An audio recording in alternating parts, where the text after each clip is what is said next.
What is up, guys? Patrick here for Muse Culture, and today we have a special interview. Really, we doing an interview with Nate Mitchell from Oculus Rift, and there's me, Con, and Terry.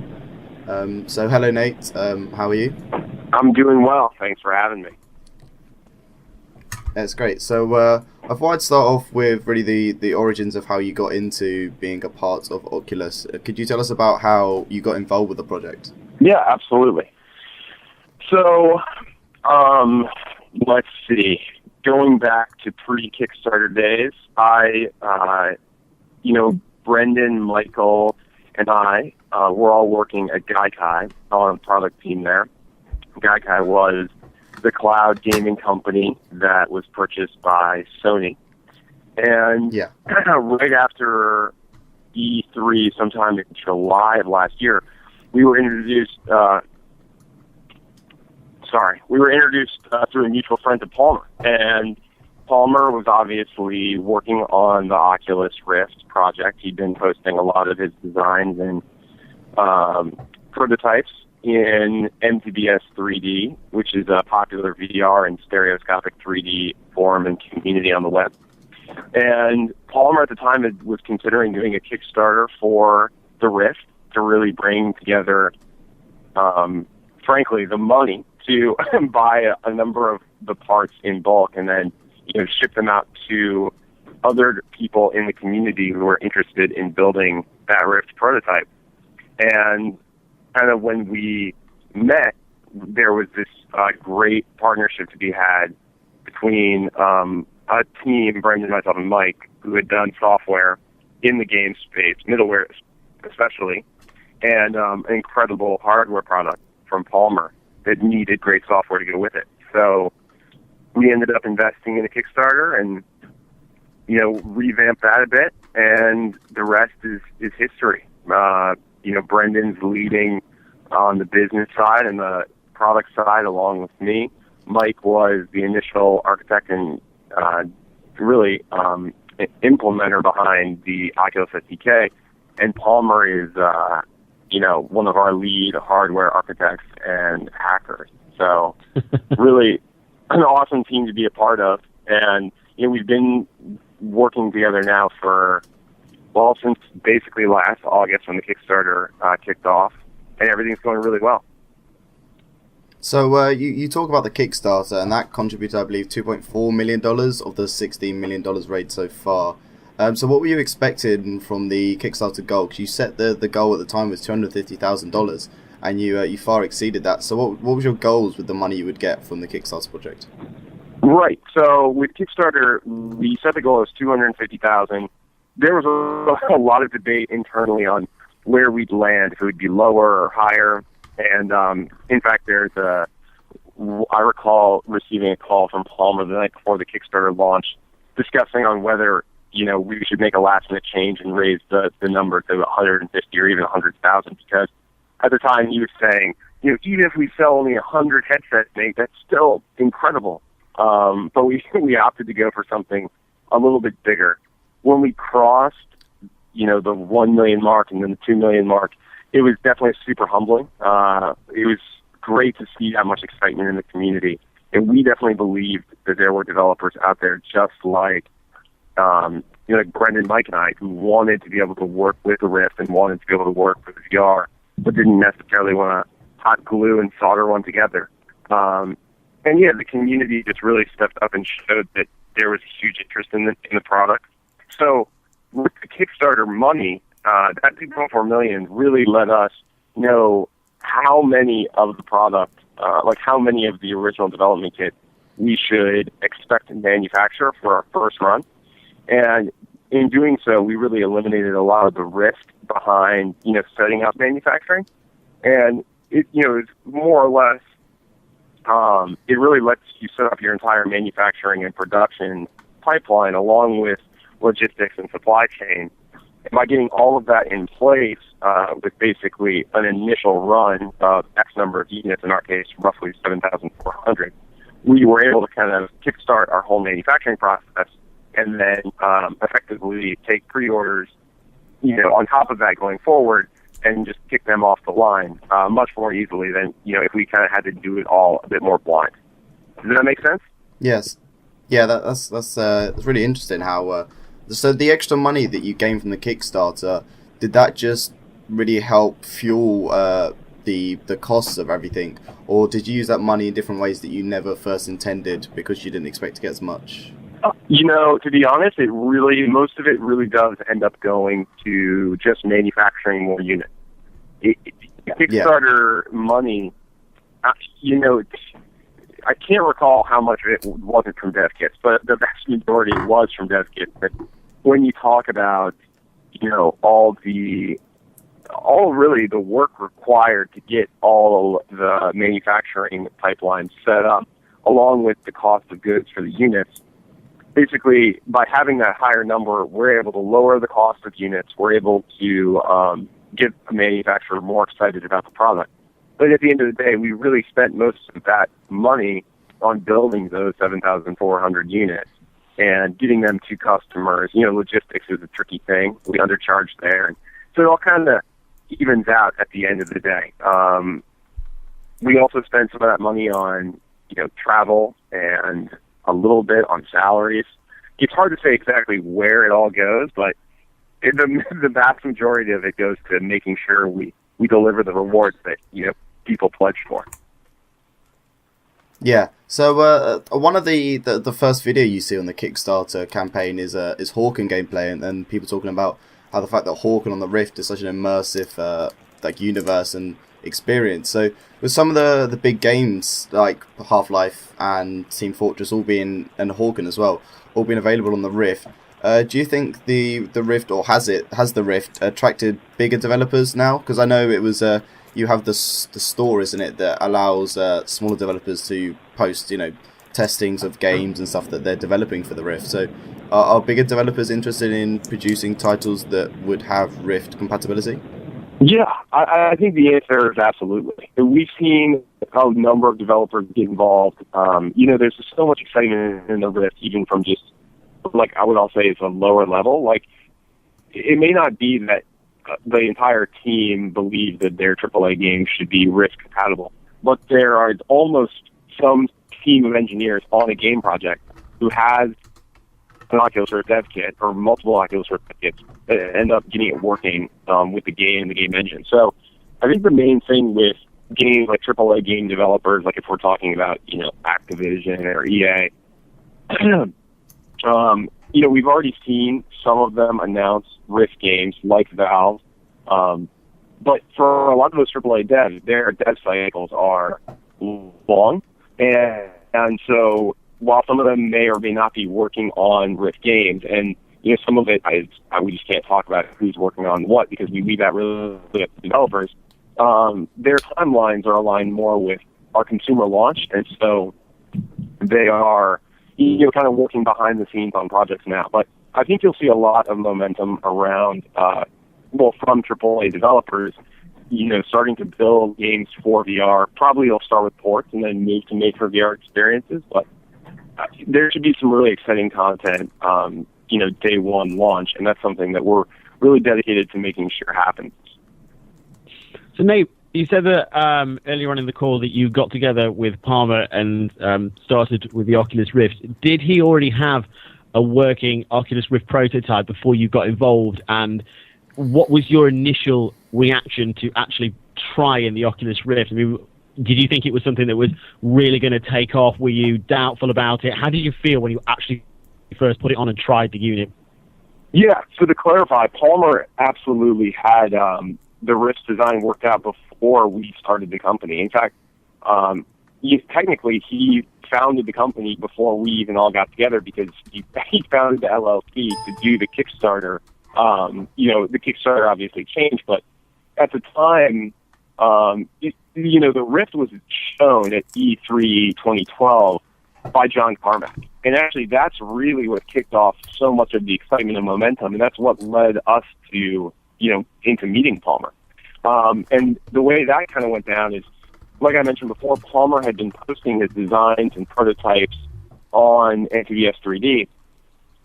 And John ended up coming onto that forum while he was investigating virtual reality, John Carmack. And reached out to Palmer, asked if he could borrow a unit to experiment with. And one thing led to another, and John ended up showing off the Rift at E3, integrated with Doom 3 BFG Edition. And that combination actually ended up getting nominated for Best Hardware in Show by the Game Critics Awards, which is the official awards for E3. And it ended up losing to the Wii U. So slightly different marketing budgets on those two products. But that was really what started the momentum, right? It was all the excitement around, wow, what are these virtual reality goggles? Who made them? You know, how is John involved? Who's Palmer Luckey? And so that's really the backstory. And there's even more to it. I mean, Palmer had gone through so many head-mounted displays. I think he has the largest private collection of head-mounted displays in the world. And he was really on this quest to achieve the Matrix-like experience. And so eventually, after buying all these headsets, he decided, why not just make it himself? So Palmer had been incredibly, generous, sharing all that stuff with the community. And actually, a lot of that sort of attitude has flowed over to Oculus, where, we full sourced our SDK and things like that. But going back to when I tried it the first time, I immediately was taken aback. It's hard to describe my first Rift experience. I remember Palmer handing me the device. We were in a hotel in Long Beach, California, and it was literally just a circuit board strapped to, a pair of lenses. There was a screen on there, and you had to hold it up basically with two hands up to your eyes. But you look inside, and there's this entire virtual world in there. And I at the time was looking at John Carmack's original Rage demo where he'd done the integration, and it was just remarkable. And immediately, for someone like me who's worked on games, got into the industry to make games, it really did. It was that chilling moment where you kind of say to yourself, like, oh my God, this is going to change everything. And there was never really any looking back from that point. I knew immediately I wanted to be more involved in the project, and Brendan and Mike felt the exact same way. So it was great the way the timing worked out, and that we were all able to come together to work on it.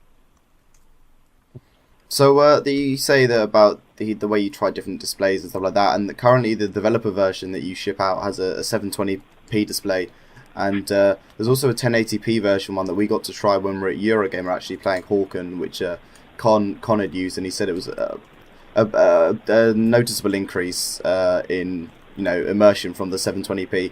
So the consumer version, is there anything else that you're intending to add to that compared to the developer version? Because I know that the design is going to be changed, but is there any other features that you feel really should be used, like applied to the consumer version?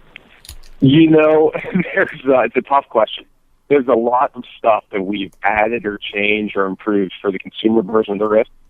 Frankly, we haven't announced all of it, so I can't talk too much about it, but we have some neat surprises for everyone. Resolution, we definitely want to be at least 1080p. We've said that, we believe we'll get there for consumer V1. And we're also seriously interested in positional tracking. All the research and experimentation we've done has shown just positional tracking being immensely valuable, not only in increasing comfort, but also increasing immersion and that sense of presence in the world.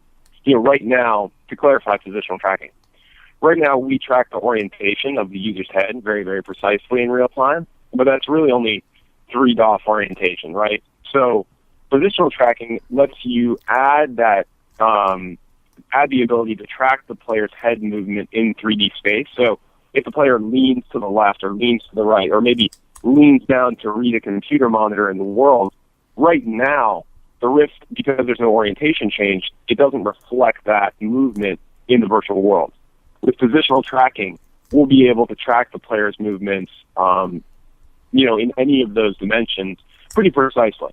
And we haven't talked really about volume or the approach to how we're going to get there.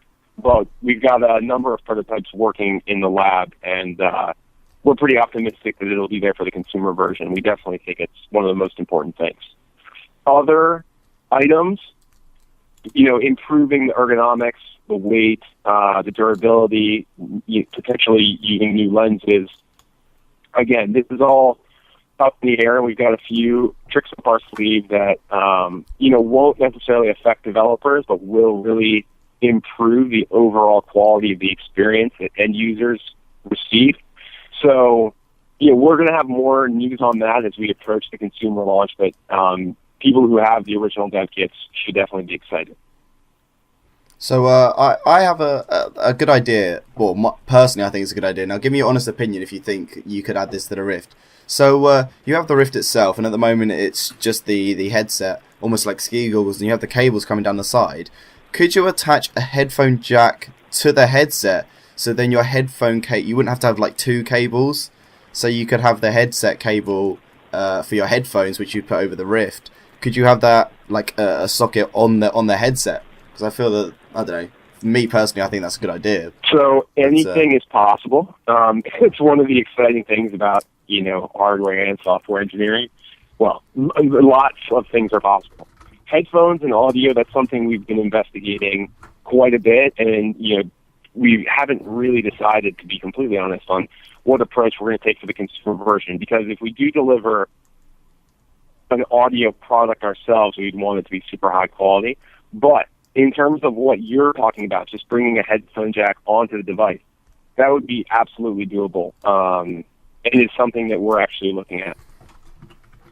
Do you know what? We actually, to be honest with you, we have some other ideas which we think are more interesting, but certainly we have talked at length about that, and it's something you may see in the consumer version.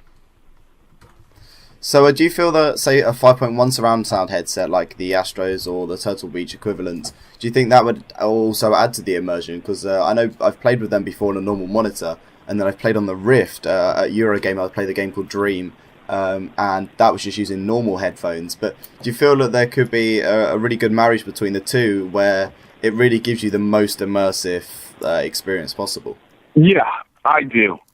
It's hard to get it right, and we want to make sure that if we're going to deliver it, we absolutely get it right. But it's less about the actual headset and more about supporting spatialized audio. So the ability, to turn your head in the world and have the audio stream basically localized to the position in the game world and really hear that well. If you've tried 3D audio demos or spatialized audio demos like Virtual Barbershop, it's incredibly... Yeah, I have, yeah. Yeah, exactly. So it's incredibly compelling to hear a noise behind you or in front of you and be able to place it with your eyes closed.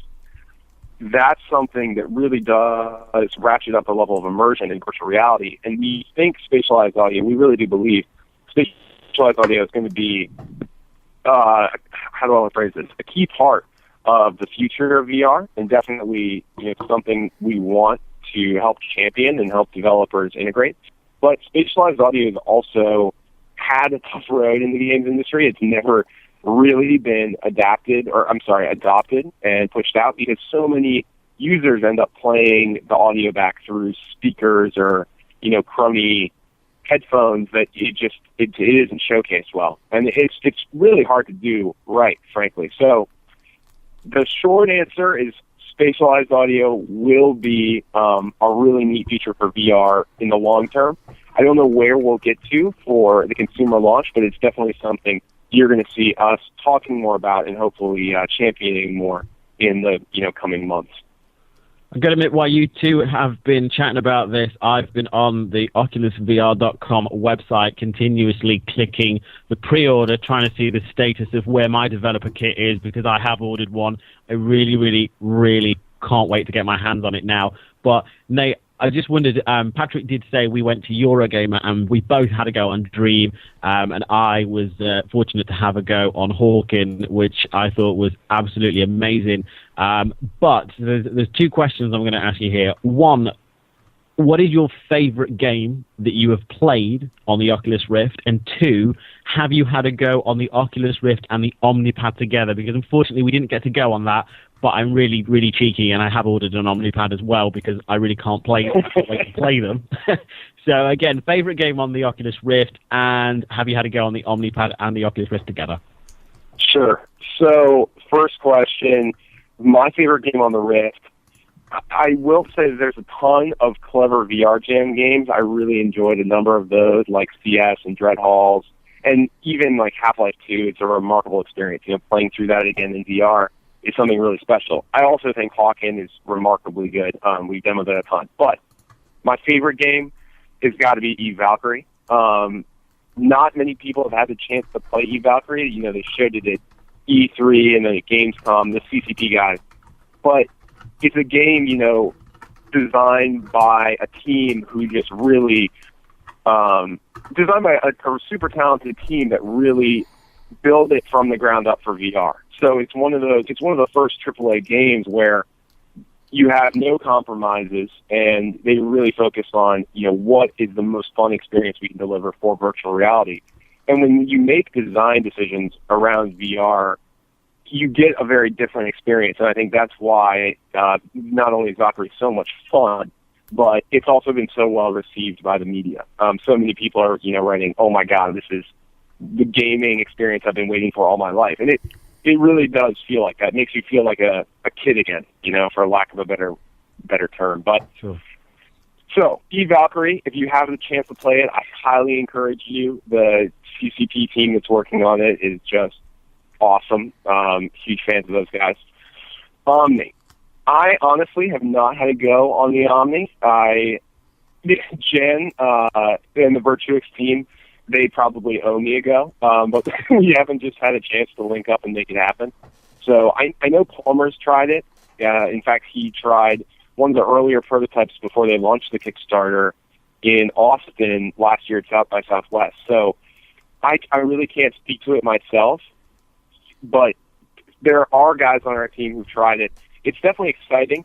For us, Oculus, we're trying to nail sitting down VR to start. We want to make sure that we've got that experience really dialed in and nailed, and not only that it's fun, but it's comfortable.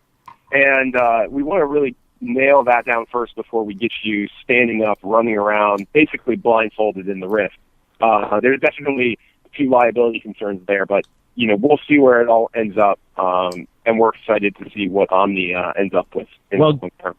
Just in case Palmer is denying you the luxury of having a go on the Omnius Pad and the Oculus Rift, if you ever find yourself in the UK, then, just pop round to Muse Culture HQ and you can have a go on ours. Yeah, and actually a number of the developers in our office have ordered their own Omni. So we'll have some in the Oculus office as soon as they kick off their manufacturing run. We're looking forward to it. Sounds great.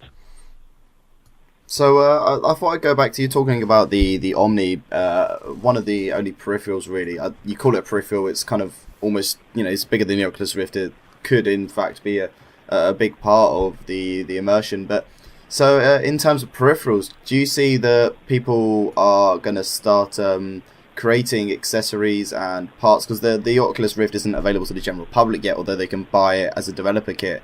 But do you feel that people will be able to not adapt the Oculus Rift, but create accessories that either complement or help the Oculus Rift with the immersion?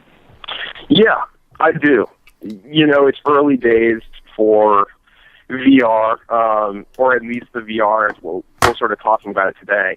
With the Rift, we've since the beginning said that it's really more about building the world's best consumer VR platform, right? It's not just about the Rift. The Rift is really just the beginning or at the heart of the Oculus platform, but we are putting together a platform that people, and an ecosystem that people will be able to not only build games and content around, but ideally, we'll see developers building hardware like the Omni, like, the Sixth Sense STEM system. Those types of systems are really neat, and it's exciting to see how developers are integrating them into their games. I think the challenge you run into here is always fragmentation, right? It's, if you're a developer and you want to build the world's best VR game, what set of equipment are you targeting? And, what sort of equipment are you targeting? Are you doing, the STEM with the Omni with the Rift? Are you doing the Rift? Are you doing even Rift gamepad or Rift mouse keyboard? So very difficult for them to, decide, what's the lowest common denominator, what is everybody going to have, so they can develop for that, and then accessories, I guess, just add to that experience. Exactly. So that fragmentation is actually a main concern of ours, because we want people experiencing the best possible VR through the Oculus platform. So that's a challenge. But all of that said, I think the more developers investing in the VR ecosystem, it's for the better, right? Because we still have so many discoveries to make. It's still so early on. Even Oculus, we joke, we don't have all the answers. But it's true, the team, like the Omni, the project, that's a great project, and we're excited to see where they end up with things. It's not something that we would have built internally necessarily at all, but, even having that experimentation and prototypes out there and having developers have access to them and can build against them, I think we'll really see the entire ecosystem for virtual reality evolve super rapidly over the next, couple of years. I say this a lot, but I really do think it's one of the best times to be a gamer, right? You've got next-gen consoles, you've got virtual reality, mobile gaming is finally reaching that point where you can have some really compelling experiences on your phone. There's just so many opportunities to play different games and have different experiences in different ways. And I think that's super exciting. It's a bit of a renaissance in that sense. Yeah, so it's almost like the Oculus Rift was built at the perfect time, really. With you talk about the next gen systems, and I believe it was Palmer who recently talked about how the next gen consoles are almost too limited for the Oculus Rift at the moment. So, do you feel that, I know Oculus Rift right now is a PC based the peripheral almost.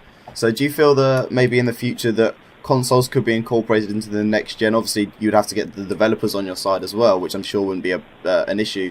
But do you feel that maybe not this generation, or it could be depending on how long this generation lasts, or maybe the next generation of consoles, include Oculus Rift support? Yeah, I think it's an open-ended question. I don't think, what Palmer was alluding to, his statement isn't a hard and fast statement, like next-gen consoles won't support the Rift. Definitely. It's very much more along the lines of, the experiences that you'll be able to have in VR on next-gen consoles will be limited. Similar to, how we talk about, there's going to be a whole wealth of compelling experiences you can have on mobile phones, because the Rift works with Android devices. But that's not the same experiences you're going to be able to have on your high-end gaming PC. Consoles are somewhere in the middle of that. They're, you're not going to necessarily want to be playing the top quality VR games on consoles, 8 years from now. It's just, when the console cycle is so long and the hardware does get stagnant, and we're already dealing with dated hardware when you compare it to the PC space, not dated, but, PC is already advanced past where the consoles are today. It's a tough call. We have tried to attach ourselves and focus on platforms, particularly mobile and PC, that are really open and where the hardware moves incredibly quickly, because that's going to be so critical for VR over the next couple of years. I mean, think 1 year ago, we had a duct tape Rift prototype, and we were showing, one demo. In just, 14, 15 months, we've shown the HD Rift integrated with UE4, running on NVIDIA, Titan technology. And even some of the internal mobile phone stuff we have working. Those platforms are going to move so fast. So that's why our focus is there, and that's kind of where Palmer's coming from. To answer your question, though, it's not out of the question to see the Rift on this gen consoles or next gen consoles. I can't get into too much of the background details there, but anything's possible. And don't discount the Steam box, which, as I think that creeps into the living room, our hope is that we'll have our support with SteamOS, and that's going to be one of the most exciting places to play VR games is on Steam. I think. That's a prediction. I'm not 100% sure yet, but I'm certainly hope so. We're huge fans of the guys at Valve, so. I can't wait to be playing stuff like Euro Truck Simulator on the Oculus Rift in the coming months.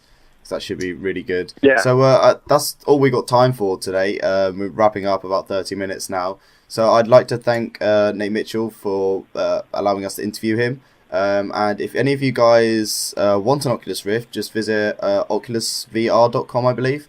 And for any upcoming content on the Oculus Rift and game reviews, visit museculture.net. So once again, thank you very much, Nate, and I hope to speak to you soon. Thanks. Take care.